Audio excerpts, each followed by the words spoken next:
Who do you see when you say dreamer? Dreamers represent the best of our country. We love the dreamers. And I want you to think even harder, who are you leaving out? And do those people deserve to be left out? Maria Torres describes herself as the poster child for immigration reform, but don't call her a dreamer. She says the word unfairly excludes more than 10 million other undocumented immigrants, including her parents and her brother.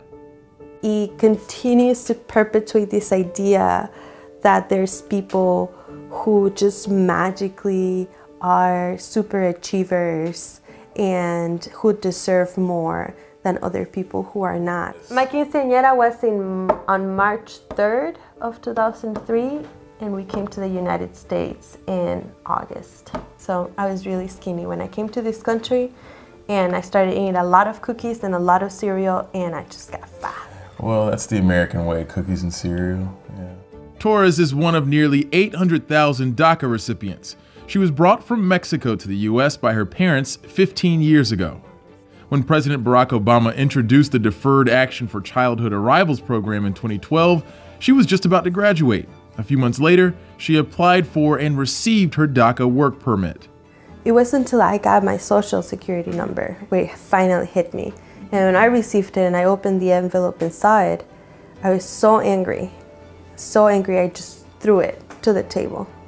And I told my mom, like, because of the thing, we've been struggling so much.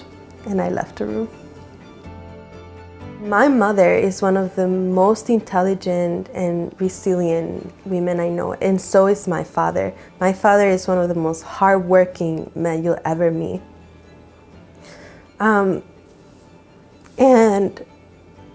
it was becoming easier for me to get this job with health insurance. Every little thing in your life is tied to your immigration status. In one way or another, it's always there.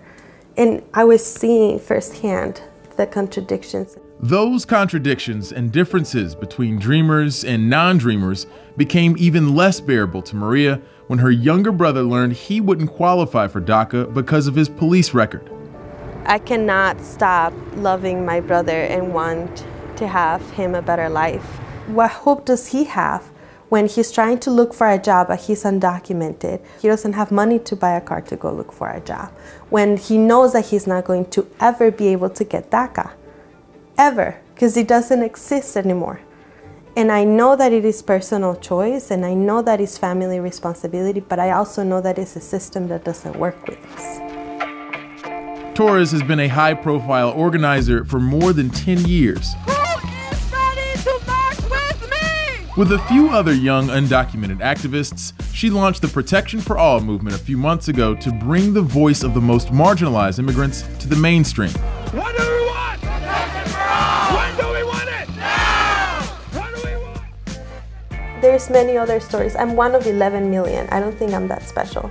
I made a very conscious decision to position myself as far to the left as I can, and with a radical idea of protecting for all and really saying yes to fighting for the most vulnerable. So while I understand that it may not be politically feasible, and I don't particularly care because I'm not running for office, at one point people didn't think that the DREAM Act or DACA was possible. DACA happened because there was radical, undocumented folks who said, no, we are going to demand this and we are going to call President Obama deporter-in-chief, and we got DACA. I would like for us to be a national network, to create chapters of protection for all.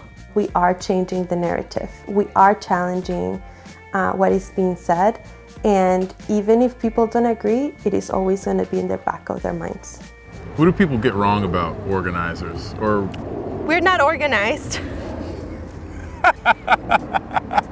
We create ideas, we stimulate people, and we politicize people for them to find a reason why they want to fight and to develop them to be leaders and empower themselves to have their own voice. Since President Donald Trump formally rescinded DACA earlier this year, the future of DACA recipients is in limbo. Torres' DACA status expires in April of 2019, but she's not scared or worried by the prospect of losing her job. I am planning on paying paying off my debt so that if I lose my job, I'm gonna continue organizing and survive off of ramen noodles.